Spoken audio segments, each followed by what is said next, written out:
Hello नमस्कार दोस्तों, आपका इस वीडियो के अंदर स्वागत है। और आज अपन रीजनिंग के कुछ क्वेश्चन हैं उनको सॉल्व करेंगे। तो आज अपन रीजनिंग के जो क्वेश्चन हैं ये आपके एसएससी के अंदर और अन्य जो कॉम्पिटिटिव एग्ज़ाम हैं उनके लिए लाभदायक होने वाले हैं। तो यहाँ पर विषम आकृति ज्ञात करें।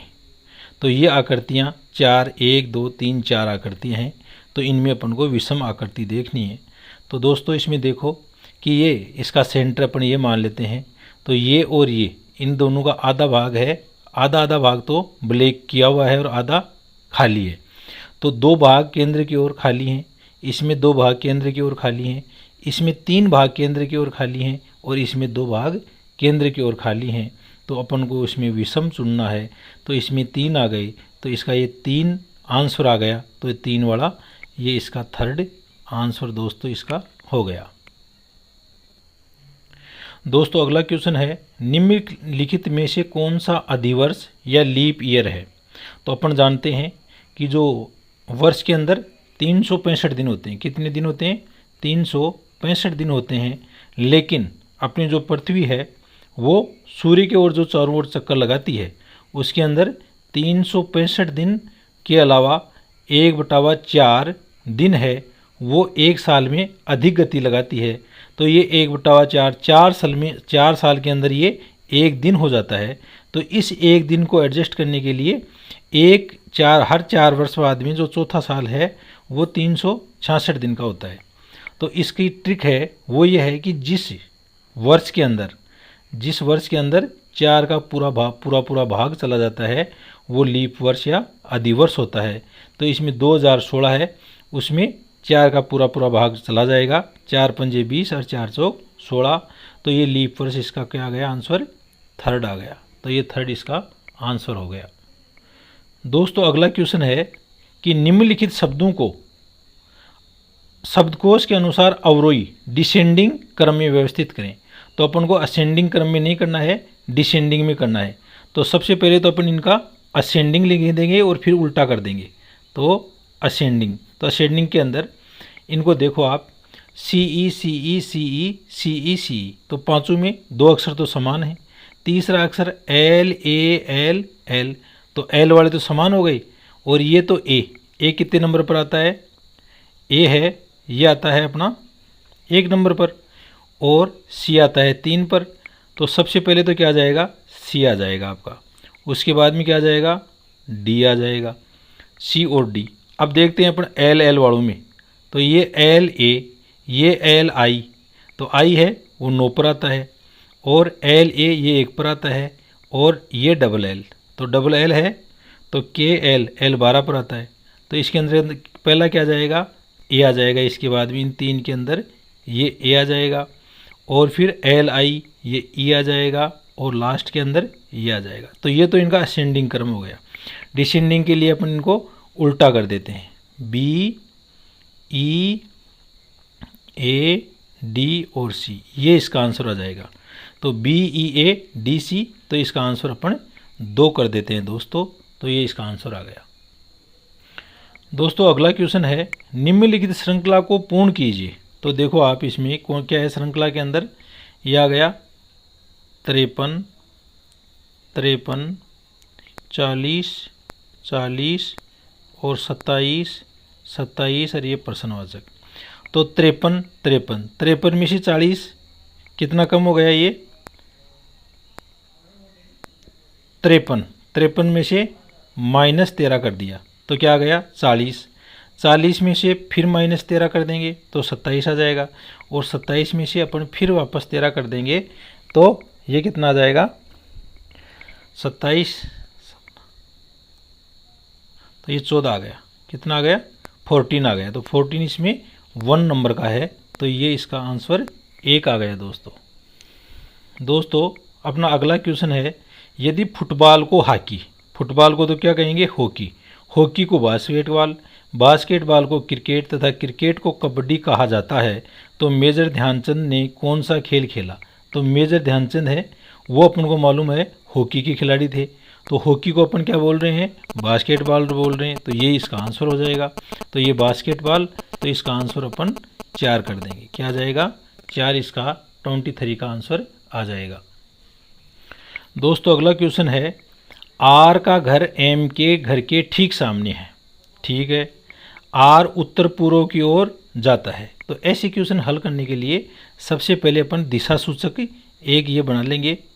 तो हमेशा कागज़ के अंदर ये राइट हैंड ईस्ट होता है, इधर वेस्ट होता है और इधर नॉर्थ होता है और नीचे साउथ होता है। तो ये क्या कहता है कि उत्तर पूर्व आर उत्तर पूर्व की ओर जाता है। आर का घर एम के घर के ठीक सामने है और आर उत्तर पूर्व की ओर जाता है और एम के घर पहुंचता है। तो मान लो ये आर है, तो उत्तर पूर्व किधर आ गया, ये दिशा हो गई। तो ये उत्तर पूर्व में गया आर और यहाँ पर किसका घर आ गया, एम के घर पहुँच गया। अब क्या कह रहा है कि एम के घर पहुँचता है। यदि एम को आर के घर जाना है, अब ये जो एम है ना, इसको आर के घर जाना है, तो एम को किस दिशा में जाना चाहिए, तो ये यूँ आ जाएगा। तो ये दिशा कौन सी हो जाएगी, ये अपनी दक्षिण पश्चिम दिशा हो जाएगी। तो ये आ जाएगा अपना दक्षिण पश्चिम। इसका आंसर ए कर लेते हैं। तो इस प्रकार से दोस्तों इसका आंसर 1 हो गया। दोस्तों अगला क्वेश्चन है, निम्नलिखित में से कौन सी संख्या दी गई आकृति में प्रश्न चिन्ह के स्थान पर आएगी। ये एक आकृति दे रखी है 3, 5, 7, 9, 18, 30, 42 और ये यहाँ पर क्वेश्चन मार्क है। तो क्या आएगा, तो अपन इसमें देखते हैं 3 और इधर 30, 3 के इधर तो 18, ठीक सामने देखो 3 के इधर 18, तो 3 छीग 18, 5 छिगे 30, 7 छिगी 42 और 9 छिगी 54, यानी सामने वाली चीज़ है वो इससे जस्ट 6 गुना ज़्यादा है। तो इसका 54 आंसर आ जाएगा। तो ये अपना आंसर इसका 2 कर देते हैं। तो इस प्रकार से इसका आंसर 2 आ गया। दोस्तों अगला क्वेश्चन है और ये क्वेश्चन मैं आपको आपके अभ्यास के लिए छोड़ता हूँ और इसका आंसर आप कमेंट सेक्शन में ज़रूर देना। तो ये है, रिक्त स्थान की पूर्ति कीजिए। बंदूक से क्या निकलती है, गोली। तो चिमनी से क्या निकलेगी, ये घर, छत, मैदान और धुआं। तो इनमें क्या निकलेगी वो आपको आंसर कमेंट सेक्शन में ज़रूर देना है। और आप वीडियो कहाँ से देख रहे हो वो भी साथ में ही लिखें, जिससे मालूम चले कि वीडियो देखने वाला व्यक्ति कहाँ का है। तो दोस्तों अगला क्वेश्चन है, निम्नलिखित शब्दों को एक शब्दकोश की वर्णमाला में व्यवस्थित करें। तो इसको व्यवस्थित करने के लिए अपन अल्फ़ाबेटिकली इनको देखेंगे, N O N O N O N O. तो इनके ये 2 अक्षर हैं वो समान हैं। तीसरे इसमें एम है, तो एम कितने पर आता है, 13 पर आता है। इसमें एस है, तो एस कितने पर आता है, 19 पर आता है। फिर इसमें आर है, आर कितने पर आता है, 18 नंबर पर आता है। और ये बी है, ये 2 पर आता है। तो ये जो तीसरा अक्षर है, इस सभी जो ये शब्द हैं इनका, तो इनके अनुसार ये नोमेनक्लेचर में आएंगे। तो सबसे पहले ये 2 वाला आ जाएगा, यानी डी। सबसे पहले क्या आएगा, डी। डी के बाद में 13 वाला आ जाएगा, यानी ए के बाद में 18 वाला आ जाएगा, यानी बी। और सबके लास्ट में आ जाएगा सी। तो इसका आंसर हो गया DABC। तो DABC ये आपका सेकंड आंसर इसका आ जाएगा। तो इस प्रकार से अपन ने इस क्वेश्चन को हल कर लिया। दोस्तों अगला क्वेश्चन है, वह आकृति ज्ञात कीजिए जो अन्य सभी आकृतियों से भिन्न है। तो ये ए आकृति, ये बी आकृति, ये सी आकृति और डी आकृति, इनको अपन ध्यान से देखते हैं। तो ये भी आबद्ध है, यानी खुला, इसका कोई भाग नहीं है। ये भी चारों तरफ से आबद्ध है, ये भी चारों इसकी सीमाएँ परिसीमाएँ आबद्ध हैं। लेकिन इसकी ये जो सीमा इधर वाली है वो खुली हुई है। तो इसका आंसर ए आ जाएगा। तो इसका मतलब इसका आंसर अपन 2 कर देते हैं। क्या कर देते हैं, 2 कर देते हैं।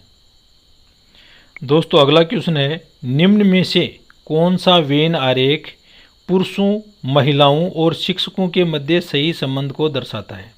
तो दोस्तों शिक्षक है वो महिला भी हो सकती है और शिक्षक है वो पुरुष भी हो सकता है। तो अपन ये जो बीच वाला जो राउंड है ये तो शिक्षक को दर्शाएगा और इन शिक्षकों में कुछ महिलाएं हो सकती हैं और कुछ पुरुष हो सकते हैं। तो इसका आंसर 3rd आ जाएगा। क्या आ जाएगा, 3rd आ जाएगा। तो इस प्रकार से ये आज आपके जो कुछ रीजनिंग के क्वेश्चन हैं वो अपन ने सॉल्व किए हैं। चैनल को आप सब्सक्राइब करो, शेयर करो, और किसी प्रकार की कोई जिज्ञासा हो तो कमेंट सेक्शन में कमेंट अवश्य करें। थैंक यू, धन्यवाद।